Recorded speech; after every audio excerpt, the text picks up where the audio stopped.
For those of you who know me personally and have either met me in person or called me on the phone and talked to me at length, and sometimes to my great niece Toni, this video may come as a shock, and it contains some material that maybe young children shouldn't listen to, unless they've been involved in even the slightest with the abuse of street drugs. Toni has been struggling with a heroin addiction for at least 3 years. I myself struggled with an opium Thai stick addiction when I came back from Vietnam in 1971. Luckily for me, a new program called Narconon was available, so I took my 30-day leave and got busy detoxing. It took 2 weeks, and I haven't touched anything since. Narconon has the highest success and lowest recidivism rate of anything out there. That is precisely why the prison system wants nothing to do with Narconon, because the prison and judicial systems need repeat offenders, just like the voting and ballot systems need illegal aliens and dead people to vote, and CPS needs to get more children into the foster care system. If you can afford it, Narconon is the way to go. If you can't afford it, you're basically screwed. Last I checked, enrollment cost $30,000, and after $157,000 went to her alleged Medicare Obamacare payments, we are left with literally nothing. If what I'm about to tell you does not make you an avid supporter of summary execution for drug dealers, then the inevitable eventuality of something like this, God forbid, happening to your family certainly will. Perhaps this story is best told in an unscripted video. But before I do that, I have to tell you that what happened to me on the 7th of April, nobody deserves. What has commandeered the intellect, the personality, and the soul of one of the sweetest beings on God's earth, ravaged her body and nearly killed her, should not be a thing a merciful and loving God permits to exist in his creation. But it does.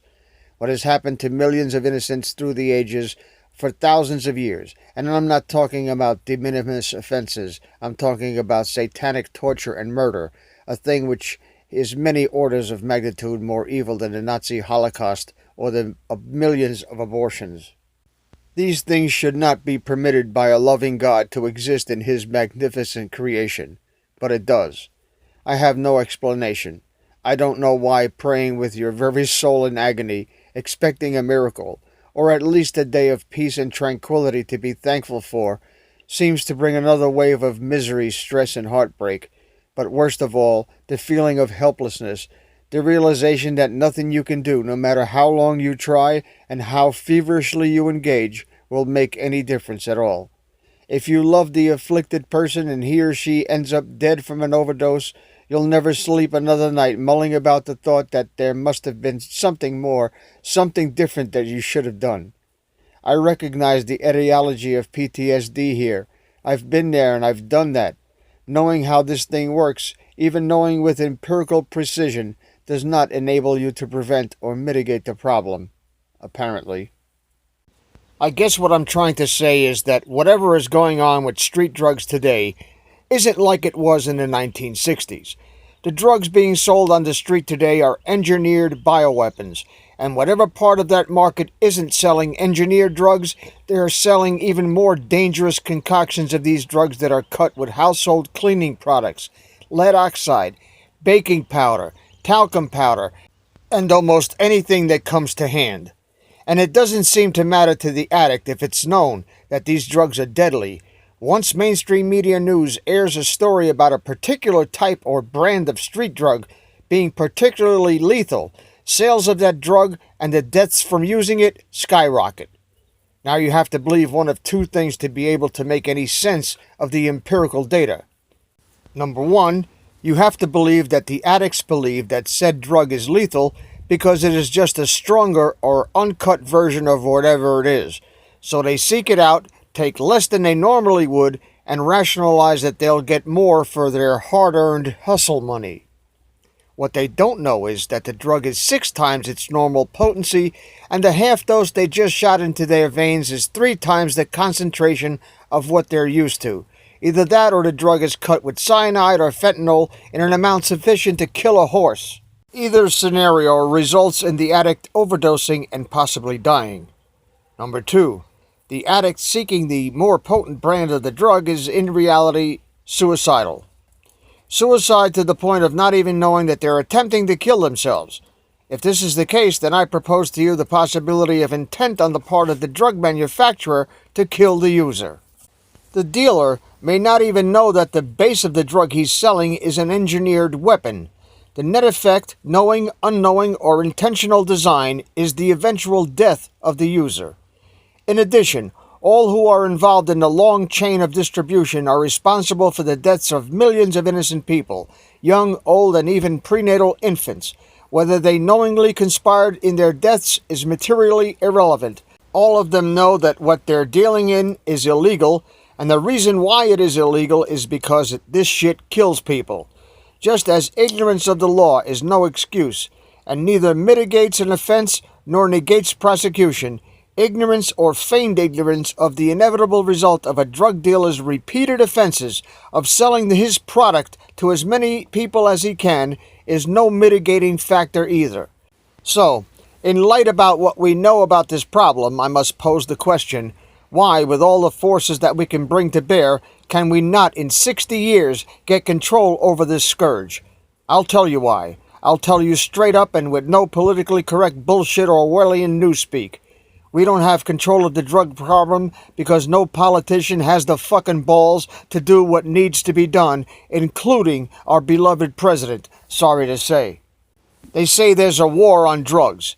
You don't fight a war with sound bites and political bullshit. You fight a war with guns, missiles, bombs, tanks, airstrikes, and the military. You want to win this war? You've got to get medieval with those who don't give a shit about who or how many people they kill. Send the F-16s to napalm the poppy fields in Afghanistan. Burn the crops and the farmers. Fuck them. Put that 27 tons of fentanyl that China sent through the Mexico-U.S. border on a remote-piloted C-130, fly it just above the treetops under the radar, then swiftly climb to 20,000 feet over Shanghai and detonate it with a ton of C4 and aerosolize that shit over the whole city. Anyone crossing the border smuggling drugs or involved in human trafficking is automatically designated as a non-uniformed enemy combatant with no constitutional rights and no rights under the Geneva Convention. No Miranda warning. Just shoot the son of a bitch right there on the spot and leave him there for the coyotes and the buzzards to feast on. Next, step up, assholes. Who's the next bag of shit who's willing to take his place? That's how you fight a war. Anything short of that is pissing up a rope, and don't kid yourselves. The politicians know that everything I've said here is absolutely true, but they're catering to a vocal minority who are imbeciles and morons who believe that their free shit will solve the problems of the world. And don't get the idea that I somehow became an advocate of military intervention or draconian solutions to the problem because of what recently happened with Toni, and you'll see that in a few minutes. No, I've been an advocate for military action on drug dealers forever.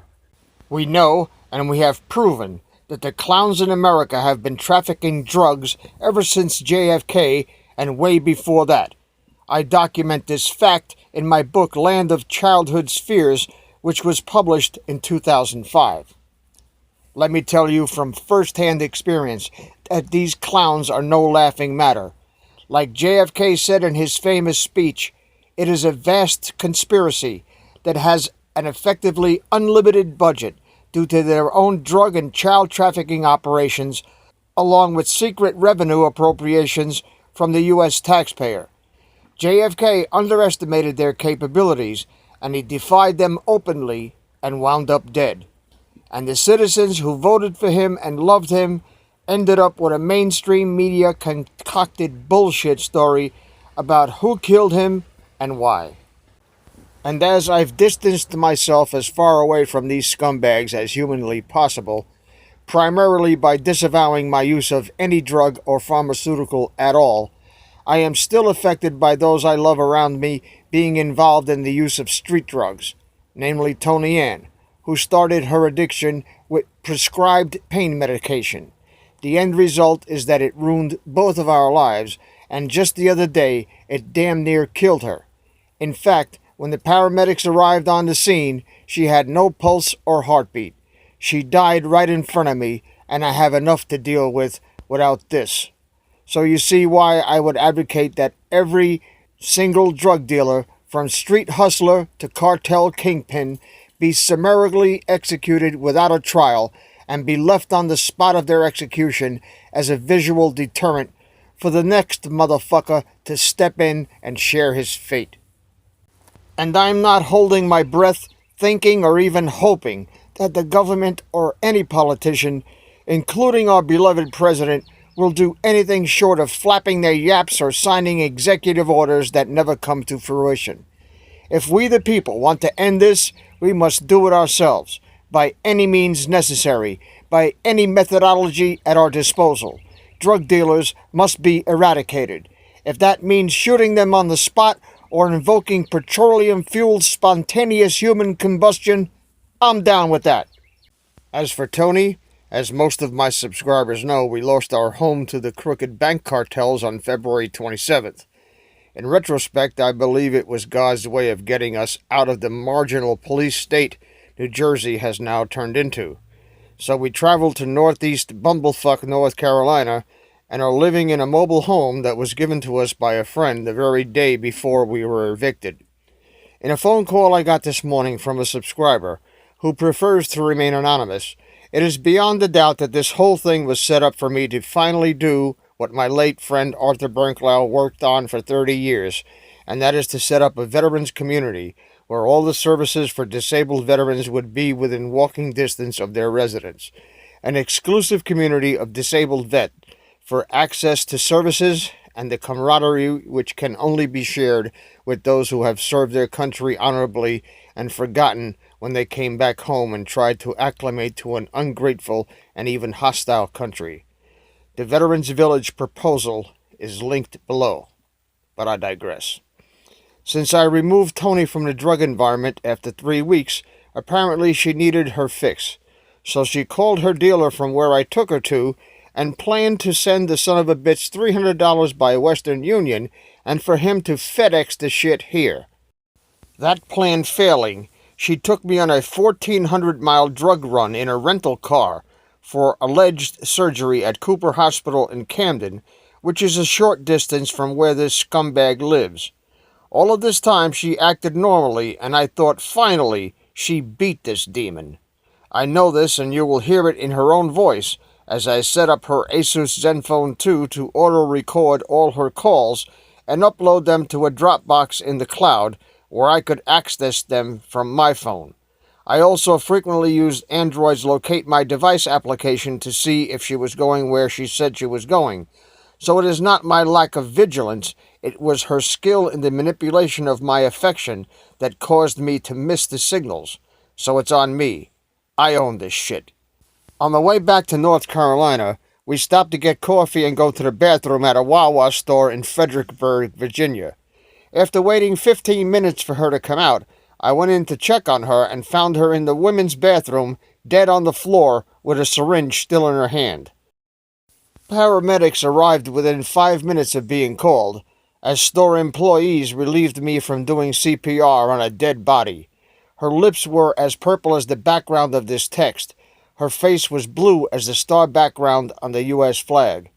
Luckily, Narcan up the nose brought her back, and she is now in the hospital recovering and undergoing a series of tests to determine what the hell it is that keeps her awake for days on end for no apparent reason. According to her last 2 calls from the hospital, that is why she was doing heroin. I don't believe it. However, when she does get released, if she wants to stay here, she gets no cash whatsoever, and she will be locked down tighter than a clam's ass. There is nothing in this area but coyote and snake-infested woods, and I just told her about a black snake that the dogs just chased into a hole. She's afraid of stink bugs. She ain't going nowhere. This is Toni Ann. The pictures were taken just 4 years ago. Yeah, Tony. Hey, baby, listen, I'm driving up, so I'll be there. Can you meet me in the city tomorrow morning at 10? Yeah, I'll meet you there. Yeah, all right. Say 15 and 2. All right, no problem. All right? Mm-hmm. You got me already good? Yeah, you know I got you. Okay. All right. I'll call you in the morning then.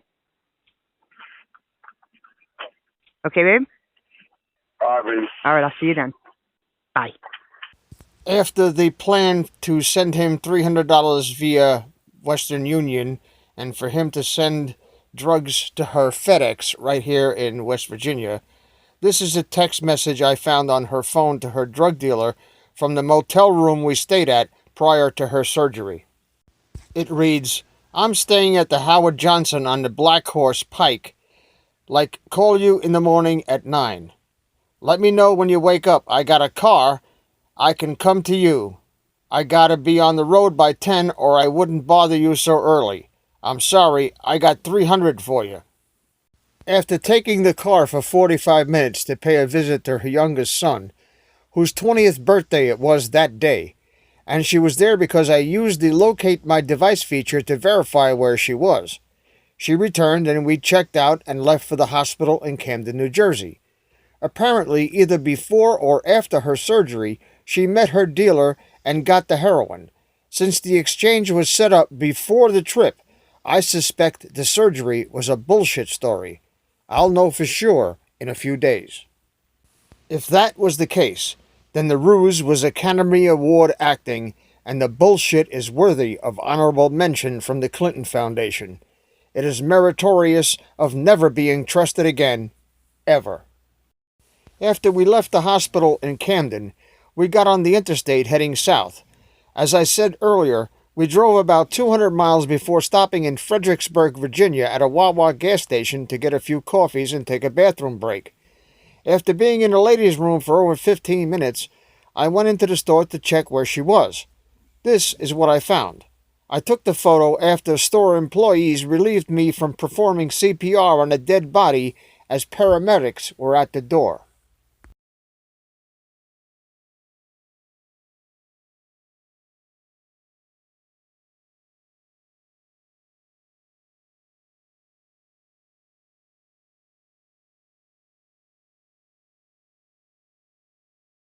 After being relieved by paramedics, I was escorted out into the parking lot by police, who asked me questions about Toni. I thought she was gone, and so I fell on my knees and asked the God I love and still am unable to comprehend. Why is he doing this shit to me?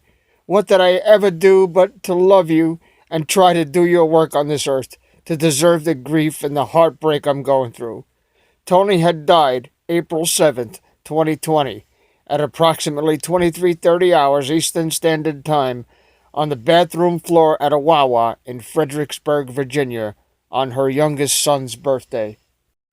When I got back to our camper in North Carolina, I called Fredericksburg police to see if they had any information on Toni and how she was doing. I've reached the Fredericksburg Police Department non-emergency line. David, I have Officer Cabrera on the phone for you. Thank you. Read me. Hello, How you doing, sir? It's Officer Cabrera. How you doing, officer? Yeah, I was. What can I do for you?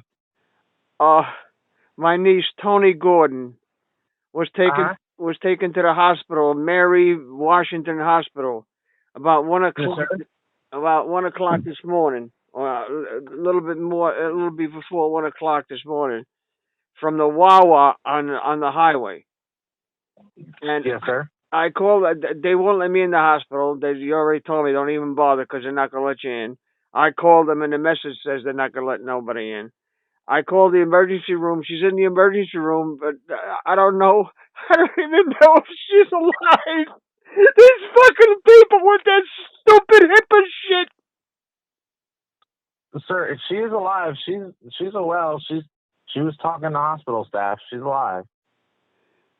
I don't know what to do. I'm 300 miles away. And You're already 300 miles away from here? Excuse me? You said you're already 300 miles away from here? I'm 300 miles away. I gotta bring the rental car back. I don't know. I don't know what to do. She's there by herself. She's got no money. She's got no phone. She's got not a clothes on her back. That's all she's got. And I'm worried about her. And she took my money to buy her drugs, but you know what? You can't take it anymore. I don't want to know. So she's well. She's in the hospital. As soon as she's able to make contact with you, she'll be able to do so. I don't even know if I want to talk to her anymore because she went behind my back. I brought her down here to North Carolina to get away from that shit, and she made up this big bullshit story. She wasn't in the hospital in Camden. She's never went for breast surgery. She used $300 to go buy drugs, and I want the motherfucker who sold it to her. I want him dead. I want him dead. Okay. Do you know if you have her phone? I'm gonna kill him with my bare hands. I'm gonna tear his fucking Adam's apple out of his throat.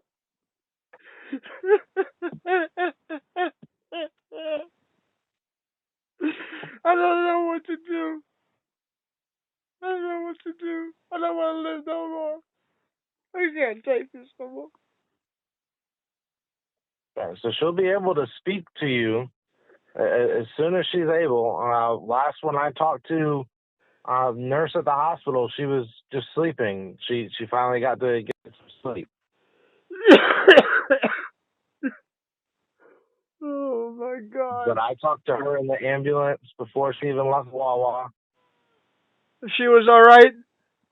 Yes, sir. Thank you. Thank God. I don't know what to do. What do you do with somebody like this? I take her 500 miles away from that fucking shit, and she still goes back there. I'm not sure, sir. I wish some answers for you and was able to help you more. I tried everything. $157,000 in medical bills for her. I lost everything. Then she does this shit to me again. I don't know what to do. I don't know what to do.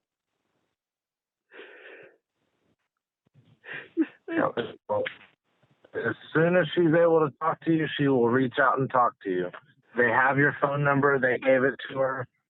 I believe you talked to a hospital worker because they called in for your information. So she's well. She's going to be all right.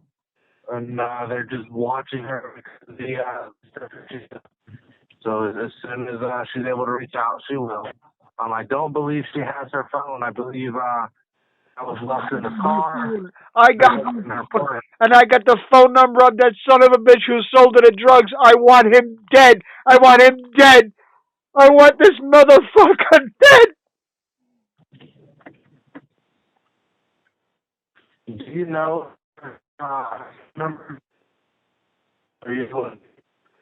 Drug dealers should be shot on sight, summarily executed like they do in Thailand. What the hell are we waiting for? For them to kill everybody?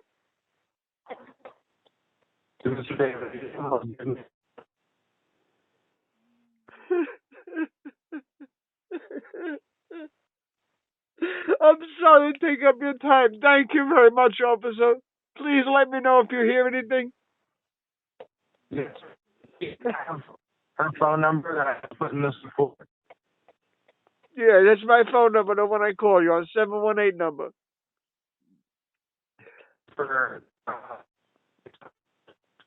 Oh, here we go. We're starting to pick up the phone calls again. All right, thank you, sir. Thank you. Due to this coronavirus PSYOP lockdown, I was not allowed to accompany her in the ambulance, and no visitors were being allowed. I had no choice but to leave her in God's hands after paramedics were able to revive her with Narcan. I kissed her as they put her in the ambulance and drove another 300+ miles to where we have the camper. When I got there, the ground was shaking. I thought it was me, so I couldn't sleep. That afternoon, the vibration stopped, and it wasn't me.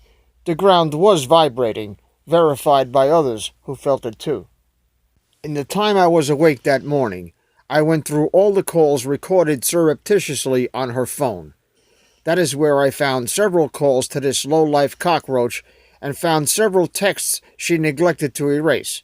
Now the DEA task force and some people I know in law enforcement are dumping the entire gamut of her texts from the service provider with my permission as the owner of the account.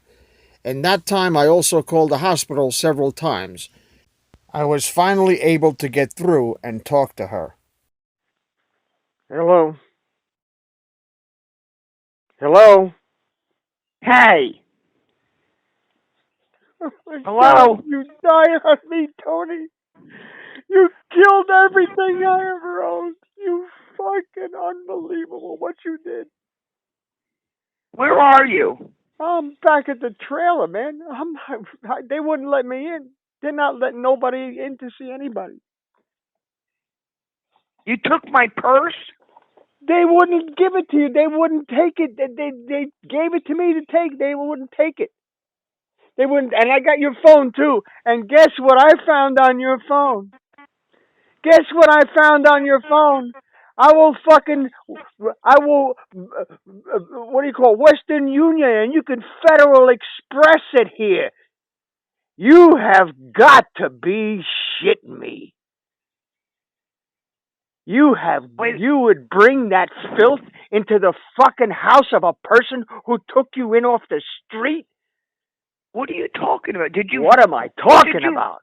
What did you find? I found your little fucking your recordings of your what do you call it, friend there in Camden, who you went to see with a rental car to buy drugs.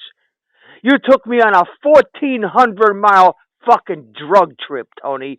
No, I didn't, because I still had the thing done. I still had the thing taken care of with my breath.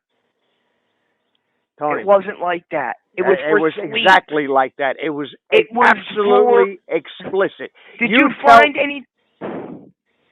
What? Did you find anything specific in my purse? No, the cops took it all out. They took the needle out. They took bags of shit out. They took a whole bunch of shit out, and it's all in the report. And your little friend in Camden, he's done. I got the fucking DEA on his ass. They're gonna fucking find him. They're gonna charge him with attempted murder. He's done. Done. You hear me? And you're done, because I don't want to fucking see you no more, Tony. I have had it. You used me as your cash cow to buy drugs ever since I know you. Then why would you? Now you have all my stuff. Well, that's your problem. You did it to yourself.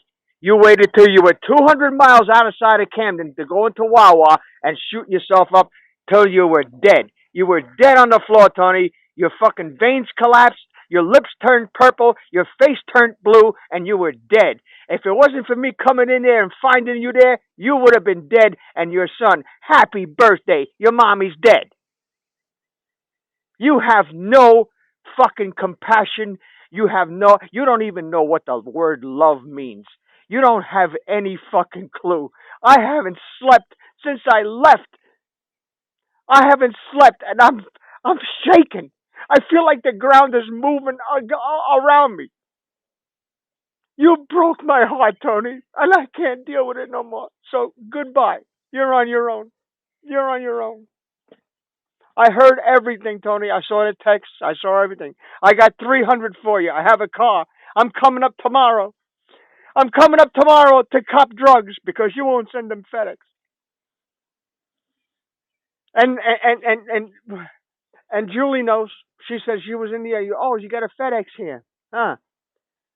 I can't go to Camden. Maybe they'll send me the fucking shit by Federal Express. You take your fucking drugs and you stick them in your fucking ass. And if I ever see you again, Tony, it'll be too fucking soon. Get somebody to come down here, get your shit, and when I get my stuff out of storage, I'll call somebody because I can't call you. Can you mail me my purse to Fox's address? I ain't gonna mail you a fucking thing. I'm not gonna mail you a fucking thing. You understand me? I'm not gonna mail you a fucking thing. You owe me $157,000. And I'm going to put you and that fucking Camden in jail for the rest of your fucking life. You're going to be in fucking jail. You'll detox, all right? 10 years in prison for theft by deception and a bunch of other shit. You're in deep with that motherfucker. You're done. You're done. You're done. You're done. You're done. We're done, Tony. There's no talking anymore because I can't take a word of what you're saying to me seriously. You talked to your son for an hour yesterday, talking about how great it is down here and how you found a new friend and blah blah blah blah blah. And Tony, it's all bullshit. It's all a big fucking scam. Did you talk to my son? No, I didn't talk to your son. I heard the recording on the phone. Oh. I heard the whole thing. I heard everything that you told your fucking social worker that you call that fuck down in Camden, down by the barber shop. And you never went into the hospital yesterday because they don't have a record of you being there. Yes, I did. Well, Tony, I don't care no more. I don't care no more because nothing you say to me will change my mind. Don't come here. Don't come here. Don't come here. Come get your shit and be gone. That's it. I'm done. You burnt your last fucking bridge, Tony. You burnt your last bridge. I told you. The next time that I find shit in your fucking house. All right. Last time stop, I fucking stop. So now you're in who the fuck knows where? You're Fredericksburg without a fucking Fredericksburg? Yeah, that's where you are. You're in Fredericksburg. Oh, I thought it was in Camden. You thought you were in Camden.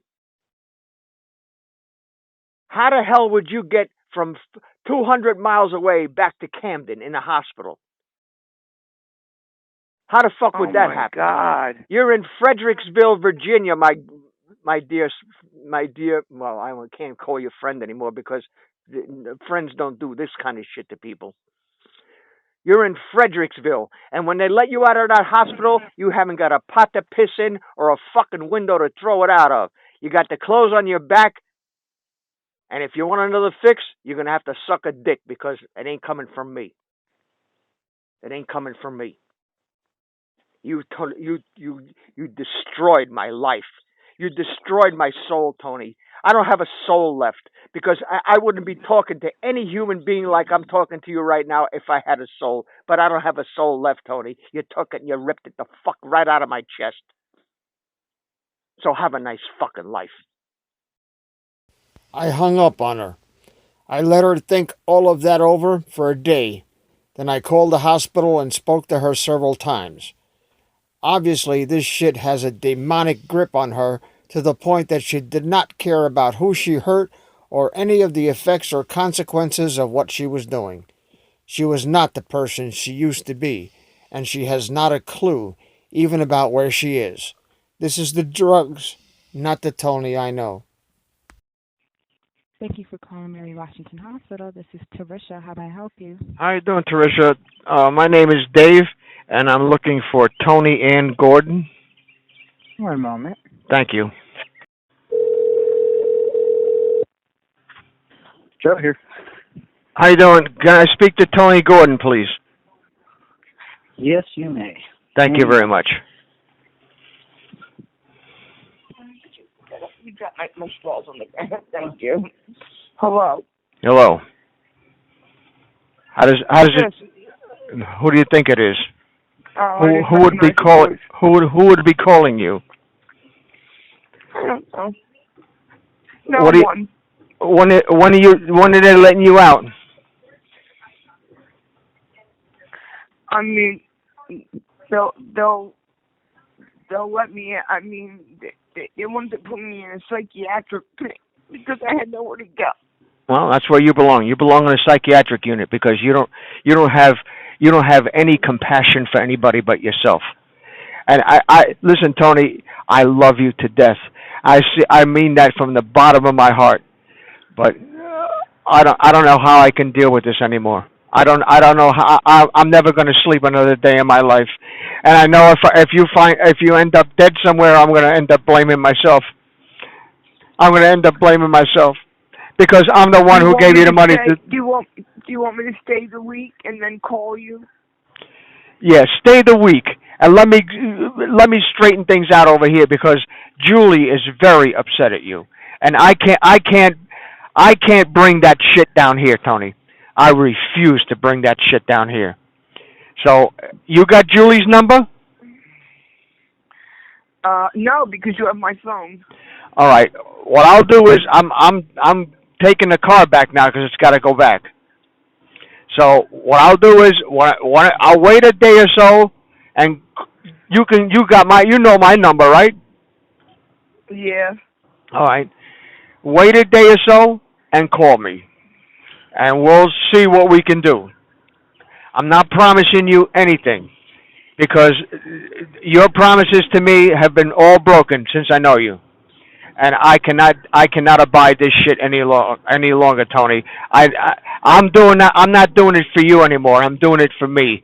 Because if you end up dead somewhere, I'm going to end up blaming myself because I have a soul. I have a conscience. You understand? Okay. Yeah, I understand. You don't have a soul or a conscience. It's been taken from you. Not your fault. I'm not blaming you.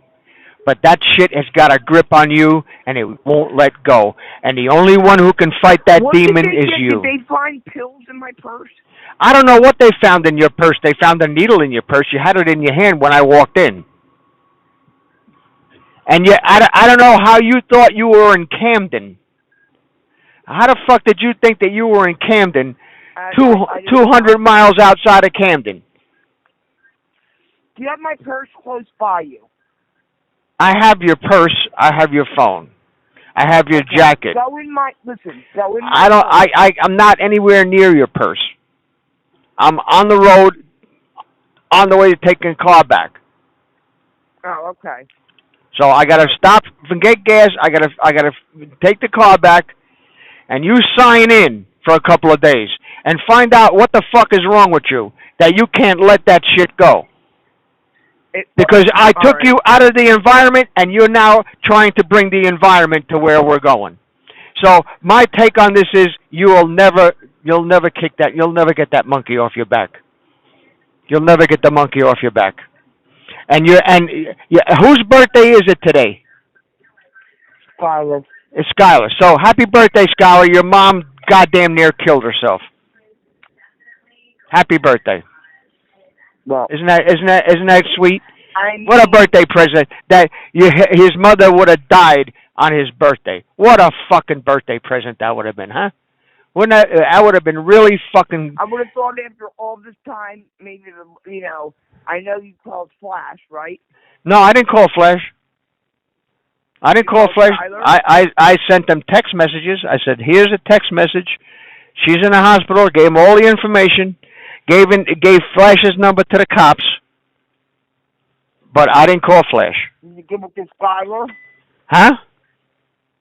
Did you do the same thing with Skylar?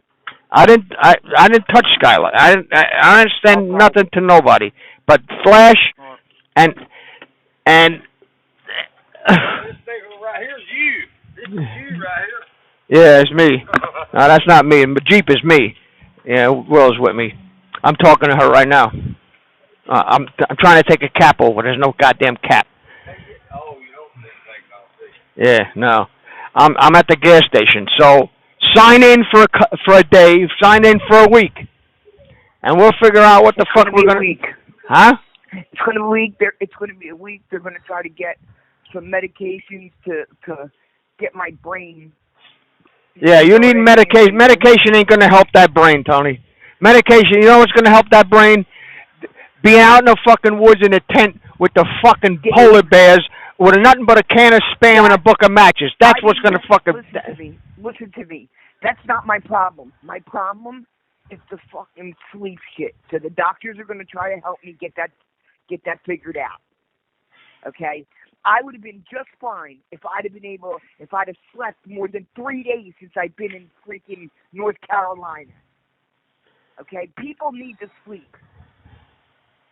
Okay, it's a proven fact. You can go psychotic without sleeping, and I know you know that's true.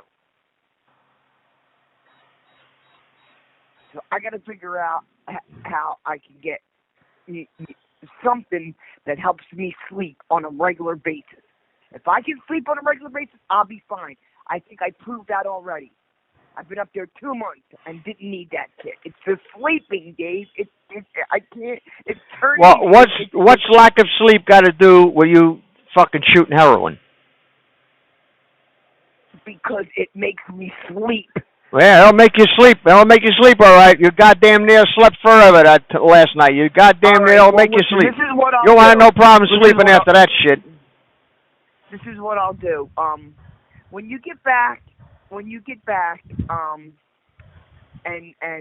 you're by my purse because I had a slip in it from the doctor. Just call me when you get back to the camper, and you're near my pocketbook, okay? All right. Because I want you to look in it for Toni, a couple of things.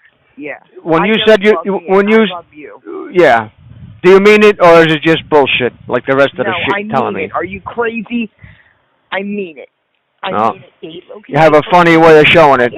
I have obviously something wrong. You know what I mean? I can't continue to freaking not.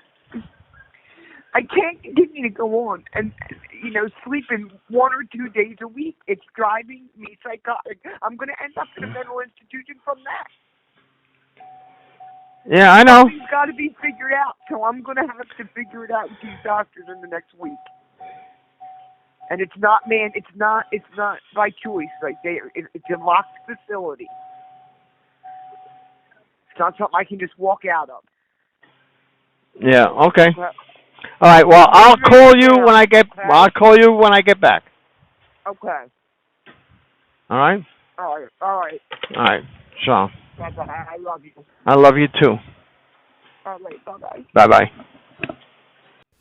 As I'm putting this video together, it is 04:15, and I better get a few hours sleep before that fucking rooster starts in at 5:30 in the morning. I'll finish and upload this video tomorrow.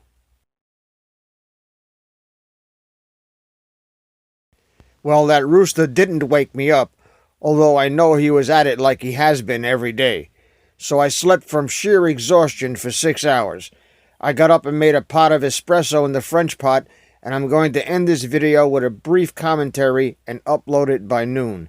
Many of my subscribers contacted Stony Stone thinking I had been Arkansided since I haven't done a video in 3 days. It's hard to make videos while you're on the road driving 1,400 miles in 2 days. Just so every one of you good people know, I'm still here, and as Mark Twain once said, the reports of my death have been greatly exaggerated.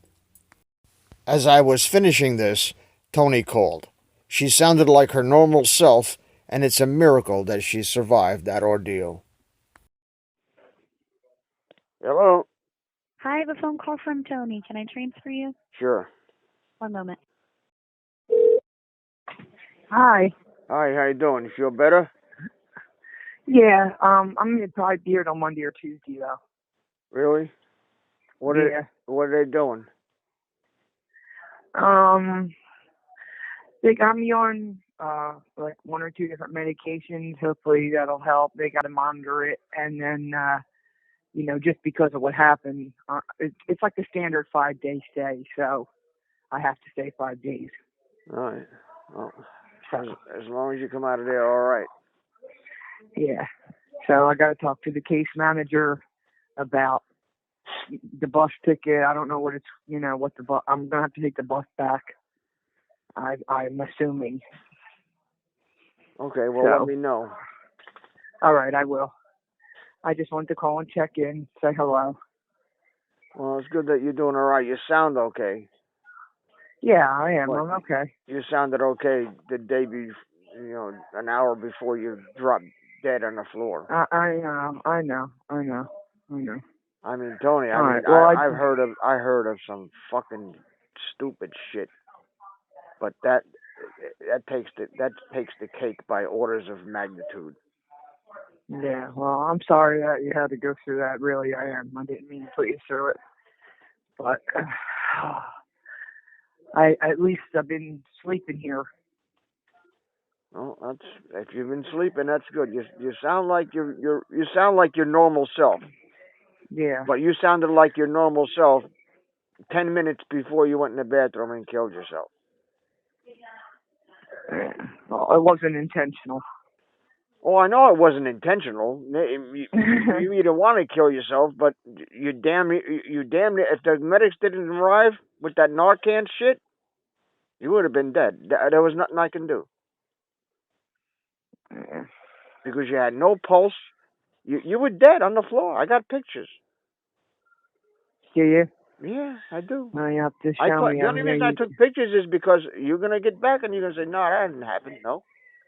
No, just do me a favor and don't post them to, like, Skylar's Facebook and, you know, don't let anybody see. You know what I mean? That's private stuff. Or did you already do that? I made notes on your thing. I went to erase it. I don't even know how to fucking do that. But, you know, the only way that you're going to realize what the hell you're doing is people, I keep telling you, you can't do this shit. And you don't even know where you are. You woke up in Fredericksburg and you thought you were in Camden after driving 200 miles. Petersburg, I think it is, isn't it? No, Fredericksburg. Oh. All right. So I got a few hundred miles to get back, right? You got 300 and something miles, yeah. All right. So that's 6 hours, six and a half hours in the car. That's got to be, you know, at least that on the bus. If it stops anywhere, I don't know if it's not going to take you right from there to here. So if it stops, you'll be there, you know, every. So what we had just got into Virginia then. Yeah.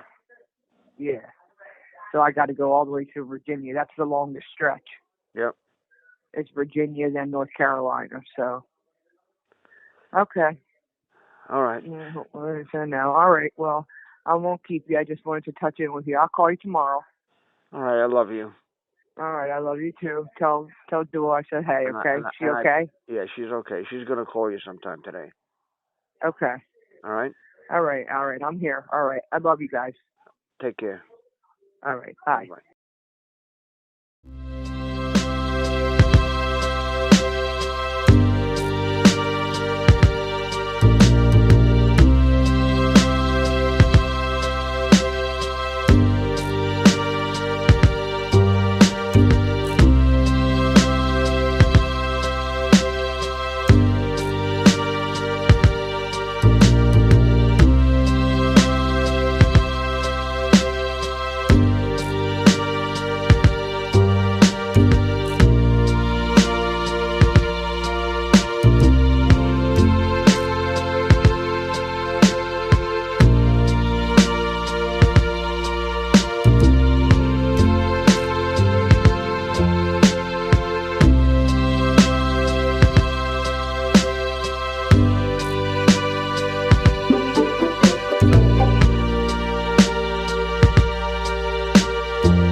This is Dave from Net4 Truth USA Inglorious Patriots. Thank you for watching. Thank you for sharing this video. Thank you for your comments. Thank you for your prayers. Thank you for your calls of encouragement. And most of all, thank you for your support.